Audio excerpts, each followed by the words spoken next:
E nós vamos conversar sobre o comércio eletrônico e a experiência do cliente, em busca de estratégias diferenciadas.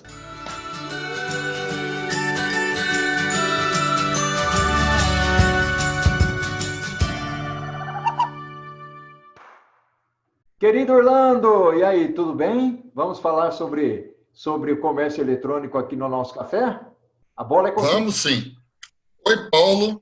Oi, pessoal. É um prazer estar conversando com vocês aqui.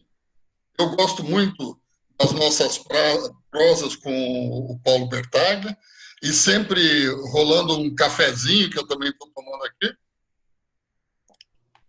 Mas eu acho que o tema é bastante instigante. E aí, quando o Paulo me convidou, eu fiquei muito feliz. O comércio eletrônico, acho que está reinventando uma série de coisas na área de logística. Você não acha, Paulo? É verdade, Orlando, sem dúvida alguma. Eu acho que é uma mudança, inclusive, de estilo de vida das pessoas e que impacta diretamente a logística. E aí tem um ponto, Orlando, que você, inclusive, sugeriu para a gente começar a falar, e eu gosto muito, né, da experiência do cliente. Vamos falar um pouquinho nesse nosso café aqui sobre a experiência do cliente e o que ela influencia aí no comércio eletrônico e, logicamente, no supply chain, na logística, que a gente vai falar bastante sobre isso aí, né? Sim, esse é um aspecto interessante. E é interessante acompanhar pela evolução do marketing. No marketing, no começo do marketing, no 1.0, 2.0, você tinha os 4 P's, né? E um dos P's era o ponto de distribuição. E muito fortemente se trabalhava com o ponto de distribuição. E agora não. Agora se fala de funil de vendas e experiência do cliente. Ponto virou canal e agora virou omnichannel, quer dizer, vários tipos de canal. Isso transformou muito e tem a ver com o perfil do cliente. O novo cliente, ele já estava ficando muito diferente e agora, pós-pandemia, ele vai estar mais diferente. Hoje não se fala muito mais em segmentos de mercado, ou-se mais a chamada imagem da persona, que nada mais é do que uma representação de um dado segmento de mercado. Então, eu vou caminhar aí na conversa em cima de 5 personas. Imagine um que é mais ou menos a nossa faixa, Paulo, que são os baby boomers, né? Uhum. Que estão aí na faixa dos 60, mais ou menos. Depois, um outro, que é um executivo que está na faixa dos seus 40, geração X. E depois, geração Y, mais jovem, e geração Z. Depois, a X e o Baby Boomer são pessoas analógicas, que fazem um esforço danado, e aí eu quero dar parabéns para você, porque você consegue se reinventar no mundo digital. Eu acompanho, assisto seu canal, assisto uma série de coisas, e acho muito legal a forma que você se reinventa. Mas os Baby Boomers e a geração X, elas são analógicas. Então, quando elas olham para o e-commerce, elas olham pensando numa loja física que agora está um pouquinho modificada. E só que a geração Y e para frente, a Z, a Alfa agora, que são os de 2010 para cá, elas olham, primeiro que elas já não enxergam mais o e-commerce. Agora é m-commerce, mobile commerce. É Porque o verdade. grande volume de vendas e negociação é em cima do celular. Um exemplo forte disso é na China, com o WeChat, você faz as compras e paga ali mesmo. Recentemente, o WhatsApp começou a trazer isso aqui para o Brasil em termos de meios de pagamento. E no marketing, o que passa a acontecer é você oferecer um espectro de possibilidades. Por quê? Porque o cliente é hoje assim.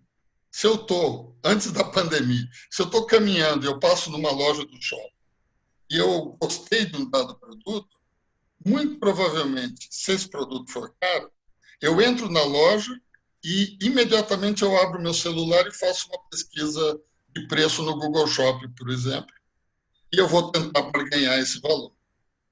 E isso vai tudo se misturando, e que se antes era um ponto de venda que você chegava com o produto, hoje é uma experiência de venda, por isso a experiência do cliente.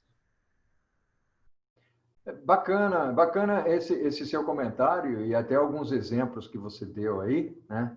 É, no ano passado, eu estava reformando uma construção e uma das coisas que eu fazia era fazer visitas às lojas de construção, né? Que para mim nada mais é, né? Essa é a experiência do cliente que eu acho que vale a pena a gente comentar, nada mais é do que um grande showroom, ou seja, está se transformando em um grande showroom. Mas o que é que eu fazia, né? Isso vale para uma série de coisas. Eu ia lá, olhava o preço da pia, da torneira, do lavabo, né? do sanitário, dos pisos, né? E depois, no final das contas, eu saía, né? Tirava uma foto, via qual era o código, se estava certinho e tudo mais, quem era o fornecedor, né? A empresa que construía aquele produto, né? Pesquisava em outros lugares, estabelecia um comparativo via internet e acabava comprando via internet, né? Eu acho que esse é um aspecto interessante que vale a pena a gente puxar aqui, porque nós vamos. Aí já entra um pouquinho no contexto do omnichannel, que a gente poderia deixar para mais tarde, mas quando nós falamos da experiência do cliente aqui, ele quer experimentar uma relação múltipla, né, que é o omni, onde junta-se a experiência da loja física com a loja online. Ou seja, se eu sou um comprador da mesma empresa na loja física, eu entendo que na loja online automaticamente ele está me enxergando e vice-versa, né? Então, essa característica da experiência do cliente, do engajamento do cliente, porque aquela história de fidelidade, né, Orlando? Aquela história de fidelidade, você só é fiel se lhe é conveniente, né? Apesar do momento em que não tem mais conveniência para você, tanto de atendimento, de qualidade, de produto, de preço, né? Se não lhe for conveniente em todos esses fatores, ou aqueles que são principais, você acaba se desvinculando e comprando em outro lugar. Então, essa experiência do cliente que você está falando e que relaciona características diferentes de pessoas, a gente pode até cair na geração alfa, ou falar até dos millennials, né? Nós somos, eu queria entrar numa questão aqui, Orlando, que a história é a seguinte: nós somos imigrantes digitais, né? Isso. Enquanto existem aí os nativos digitais, e para eles, muitas vezes, eles nasceram dentro da característica de usar o celular, né? Usar o mundo digital. Eles não conseguem, eu vejo a minha filha, né? Com 30 e poucos anos, ela não entende por que eu tenho tanta dificuldade, né, na velocidade de fazer algumas coisas digitais. Ela faz isso muito rapidamente.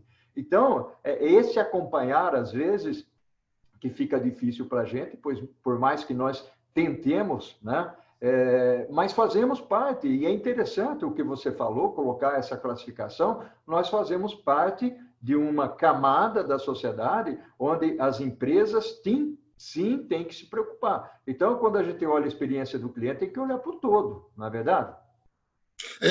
É verdade. E tem uma coisa a mais. Esse exemplo que você deu de visitar a loja, de apalpar e depois executar a compra, é bem uma característica forte nos baby boomers e na geração X. Da E nossa, nas né? outras já são mais, exatamente. Nas outras são mais tênues esse tipo de coisa. E é muito comum, esse é um dos problemas do e-commerce, a devolução de produtos. Por quê? Porque as gerações mais novas, elas escolhem 2 ou 3, recebem, não gostam, devolvem, e esse fluxo de logística reversa aumenta o congestionamento. É verdade. E essa experiência do sentir, do provar, que é muito importante, é essencial, ela muitas vezes é feita na própria casa. Ela é tão importante que algumas lojas criam algumas marcas criam lojas de experiência. A loja da Apple é um bom exemplo disso. É verdade. Você vai ali com especialistas de informática mexer, fuçar, resolver um problema e também tem venda, né? A, a Discovery Channel é outra desse tipo. Parece mais um museu a loja da Discovery e, na verdade, você está ali interessado em alguma coisa e também compra. A experiência de compra ela está entrando numa outra dimensão no momento do cliente realizar essa compra. E, pensando aí no varejo, algumas coisas deverão mudar mais ainda. O pessoal do Vale do Silício diz que agora é a onda da voz. Então, hoje, lá no Vale do Silício, os apps são desenvolvidos primeiro para funcionar por voz e depois para digitar. WhatsApp. Quando você quer falar muito, você não resiste. Você grava o Telegram, grava e manda, porque é muito mais fácil, né? E, junto com a voz, estão entrando também esses sistemas de inteligência artificial. Uma aposta dessas é a Alexia, da Amazon, que tem, o Google também tem uma. Eu tenho a Alexia aqui e eu gosto de música, então eu peço para ela tocar música. E aí, de vez em quando, ela pergunta se eu não quero. Tanto perguntava que eu não quero renovar a inscrição no Amazon Music. Aí eu peguei agora esse pacote Prime, né? Onde eu executei a assinatura. Então, a experiência ela está se transformando. Outra coisa na experiência do cliente que está surgindo é a questão, e que ajuda muito a logística e supply chain, é a assinatura. Essa semana, eu fui comprar papel para minha impressora e eu comprei na Calunga. Eu estou falando marcas aqui, eu acho que não tem problema, né? Não. Nenhuma está patrocinando o canal, nem eu e tal, tá bem? Eu tô aqui de forma contraída falando das minhas experiências de cliente. Aí eu comprei o papel para impressora e antes de acabar o processo de compra, eu recebi uma pergunta se eu queria transformar isso numa assinatura. Porque eu poderia comprar uma caixa por mês, por exemplo. Hoje eu assino ovos caipiras. Então, eu tenho um contrato com um fornecedor que toda sexta-feira me traz 30 ovos na minha casa. E esse processo, ele faz o que para o cliente? E aí eu acho que tem uma boa discussão do pós-Covid. Ele o desobriga de algumas coisas que demandam tempo da gente. E hoje o tempo é muito caro, né? Eu até escutei, não sei se é verdade, que o Obama só tinha no guarda-roupa dele ternos azuis escuros, gravatas vermelhas e camisa branca. Por quê? Porque de manhã ele não precisava gastar tempo fazendo.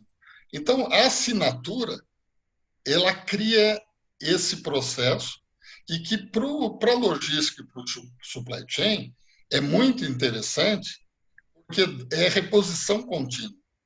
Então, você traz para uma operação B2C um conceito normalmente de B2B, que é o de reposição contínua. Um exemplo que pegou muito aqui no Brasil foi a Wine, e a Evino, a Vivino e todas essas. Você assina e recebe 2 vinhos por mês dentro de um padrão de qualidade que você tem interesse. Pensa no supply chain que suporta isso. Você programa melhor, você compra com lotes e tem uma série de outras coisas. Então, a experiência do cliente ela está se transformando e ela está trazendo novos conceitos que impactam diretamente na logística e no supply chain. Não, é verdade. Eu ia até comentar sobre a wine. Eu sou um apreciador, eu gosto muito de vinho. Não entendo muito de vinho, né? Eu sei quando é tinto e branco. mas eu assino a Wine e realmente há um compromisso de supply chain, de logística, que eles têm um nível de serviço bastante interessante. Uma outra empresa, e aí é bom a gente até citar nomes de empresas, né? Esse é o grande objetivo aqui durante essa prosa nossa, né? A Nespresso também tem caminhado para essa direção da assinatura, né? Das cápsulas de café, já que nós estamos tomando café aqui, né?